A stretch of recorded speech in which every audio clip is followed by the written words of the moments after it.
안녕하세요. 실전부동산 고고 안신혜입니다.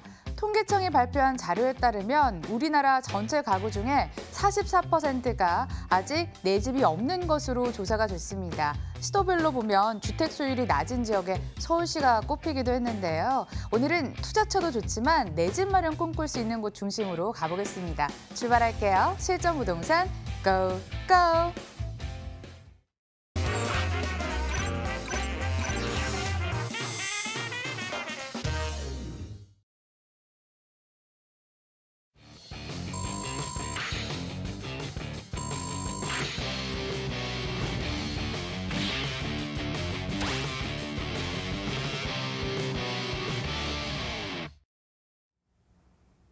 금요일 1부 출발합니다. R&D에셋 이규미 본부장 함께하겠습니다. 어서 오세요. 안녕하세요.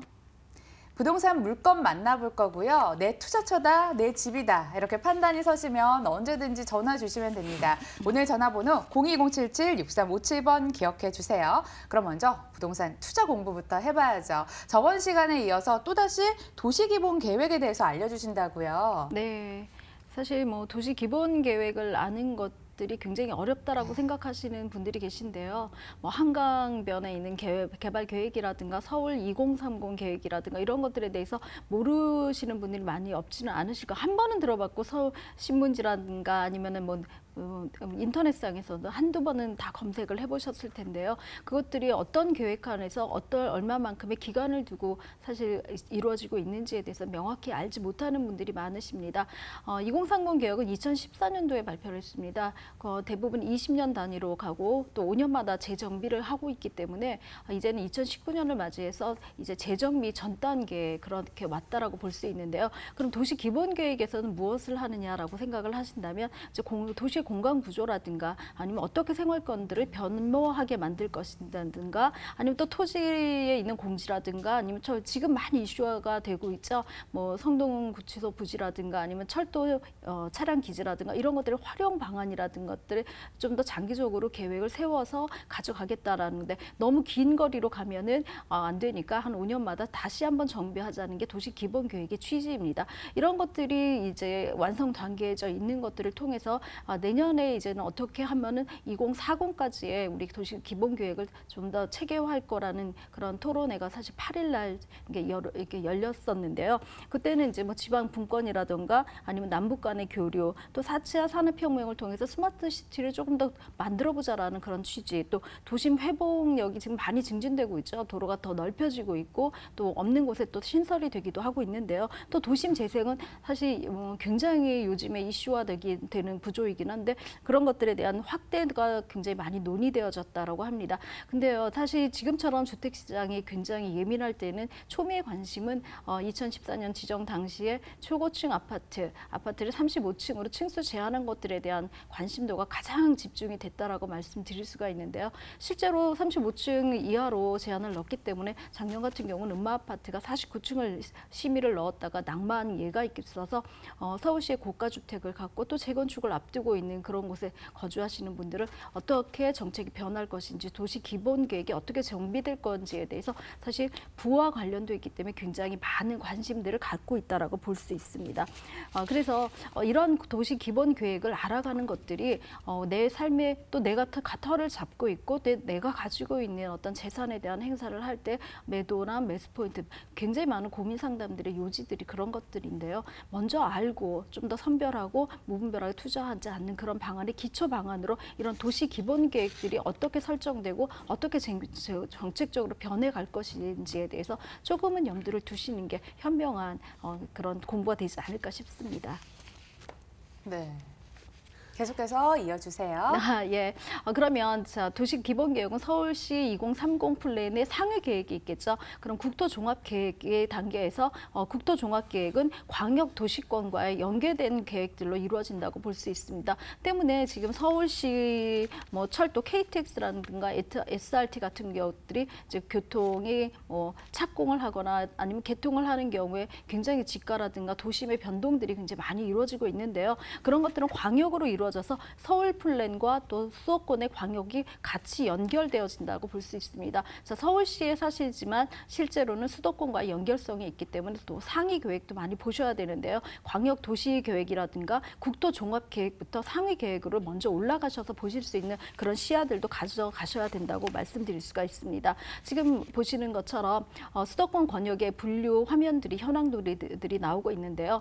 지금 성장 관리 권역이라든가 과밀 억제 구역이라든가 자연 보전 권역이라든가 성장 관리 권역은 이제 국토의 어떤 종합적인 수도권 광역의 계획도에 나와져 있는 거기 때문에 이런 것에 따라서 내가 살고 있는 도심이 어떻게 플랜화되고 있고 언제 개발 계획이 나와서 발표가 되었으며 언제쯤 재정비 단계에 있는지 또 실제로 계획하에 있는 것들 중에 이루어지고 있는 것은 있는지 아니면 조금 딜레이 되거나 유보되어져 있는 상황들이 있는 거에 따라서 어떤 부의 축이라든가 중심의 그 이동 방향, 경제 이동 방향이 조금 변모해서 나간다라고 생각을 하시면 됩니다. 자, 생활권역도 좀 더 세분화해서 넓게 본다면 서부권과 동부권, 또 동남권과 도심권 같이 이렇게 나누어져 있을 수가 있는데요. 이런 5개 권역이 서울시 안에서 이루어져서 수도권의 전체적인 어떤 흐름을 보신 다음에 다시 대부분 투자가 저희 서울시에 집중이 되어져 있기 때문에 서울을 중심으로 말씀드려 죄송한데 서울 쪽에 어떤 플랜들 아까 말씀드린 대로 2030, 또 40으로 들어가는 어떤 단계별로 도시의 도심제의 의지력 같은 것들을 보신다면 그런 아까 네 가지 말씀드렸죠. 4차 혁명을 같이 가미한 스마트 도시라든가 도심 회복력 증진, 또 지금은 남북 간의 어떤 교류 단계에 있기 때문에 그런 쪽에 연결된 도심의 재생 같은 것라든가 어떤 도심을 만드는 구성력 같은 것들에 대한 의지력이 추가된다라고 보시면 되고요. 기존에 발전되고 있고 완성되는 단계에다 플러스 요인으로 가져가신다면은 서울시 2040이죠. 2040년도의 계획까지 우리의 자산 플랜까지 같이 동일하게 짜져 있을 수 있는 그런 기회도 되지 않을까 싶습니다. 네, 조금 딱딱할 수 있지만 이런 기본 계획 아래 세부적인 개발 계획들이 이루어지고 있기 때문에 공부 더 해보시고요. 현장으로 가보겠습니다. 첫 번째 정보부터 확인하시죠.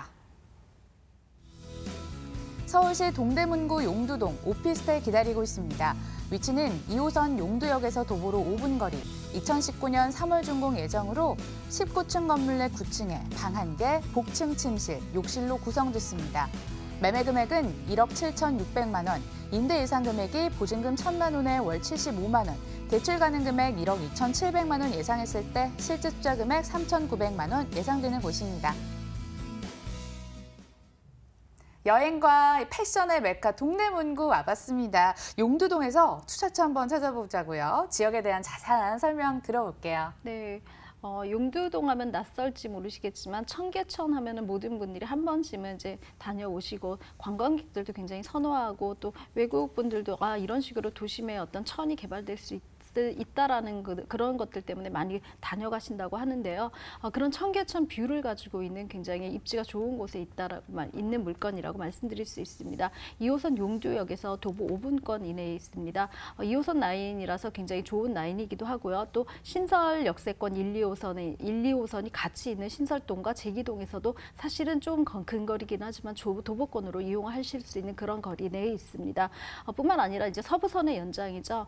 서부선이 연장되는 경우에는 서부선이 연장되는 경우에는 더블 역세권의 더블 역세권으로 이제 가치가 더 증가하는 그런 곳에 있다라고 볼 수 있습니다. 또 청계천을 남향으로 뷰를 보고 있고 청계천변에는 사실 오피스텔 총량제가 있어서 오피스텔의 인허가가 더 이상 나오지 않기 때문에 조금은 희소성의 가치도 굉장히 많이 갖고 있다라고 말씀드릴 수 있는 귀한 물건이라고 생각합니다.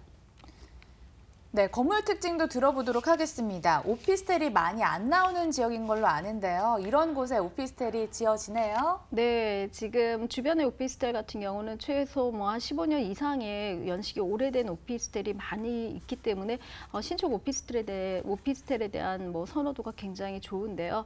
신축 오피스텔답게 이제 건물을 보시면 청계천 뷰를 보고 있고 또 남양 코너에 위치해 있어서 굉장히 트인 개방감이 좋은 곳이 그런 뷰를 자랑하는 곳에 있다라고 볼 수 있습니다. 주변에 굉장히 많은 인프라든가 아니면 주변에 이제 청년층의 어떤 일자리들이 많이 보급되어져 있기 때문에 1인실이죠. 원룸 오피스텔을 선호하는 경우들이 굉장히 많이 있습니다. 더불어서 여기에 이 건물 같은 경우는 복층형 구조로 있기 때문에 굉장히 활용도가 굉장히 높다라고 볼 수 있는데요. 동대문의 특성상 뭐 자기 사업장 외에도 거주까지 같이 하실 수 있는 투톤 구조를 원하시는 그런 수요층을 그 수요층의 니즈에 맞춰서 이제 복층형으로 1층은 사무실처럼 쓰고 2층은 침실을 쓸 수 있는 그런 구조를 갖춘 그런 오피스텔이라고 말씀드릴 수가 있습니다. 총 16층으로 구성된 곳에 9층으로 이루어졌고요. 아까 말씀드린 대로 복층형 구조로 있기 때문에 안에 있는 내부 시설을 이용하신다면 내 사무실과 또 나의 침실, 나의 주거지가 같이 공존하는 그런 곳에 그런 활용도를 높이실 수 있는 그런 오피스텔입니다. 내년 3월이죠. 2019년 3월에 준공 예정에 있습니다. 아까 말씀드린 대로 굉장히 좋은 구조의 1인 원룸식 오피스텔이기 때문에 임대를 놓으시는 분들에게는 공실의 우려가 없는 그런 오피스텔이라고 말씀드릴 수가 있고요. 또 신축 오피스텔이 이제 한시적으로 얼마 분양이 되지 않고 있고 2차 분양가보다는 조금 더 저렴한 1차 분양분이기 때문에 시세 차익도 조금은 가져가실 수 있는 그런 구조의 오피스텔입니다. 청계천 뷰를 갖기가 어디 쉬운가요? 청계천 뷰를 확보를 하고 있고요. 눈이 힐링되는 오피스텔입니다. 복층이기 때문에 이 사무실로 활용을 하실 수 있다라고 말씀을 해주셨습니다. 중요한 게 또 하나 남아있죠. 가격 포인트 짚어보겠습니다. 네, 매매가는 1억 7,600만 원입니다. 부가세가 포함되어져 있는 가격이기 때문에 부가세를 환급받으신다면 이거보다 10% 정도 저렴한 가격으로 가져가실 수 있고요. 임대 예상 금액은 1,000에 75만 원으로 거의 안정된 임대 가격이라고 말씀드릴 수가 있습니다. 대출이 이제 규제 전이기 때문에 확정된 건데요. 1억 2,700만 원이 예상되기 때문에 실투자금 3,900만 원이면은 이 희소성 있는 청계천에 있는 오피스텔을 가져가실 수가 있습니다. 동대문구 용두동에 위치한 오피스텔 만나봤습니다. 다시 한번 정리해 보겠습니다.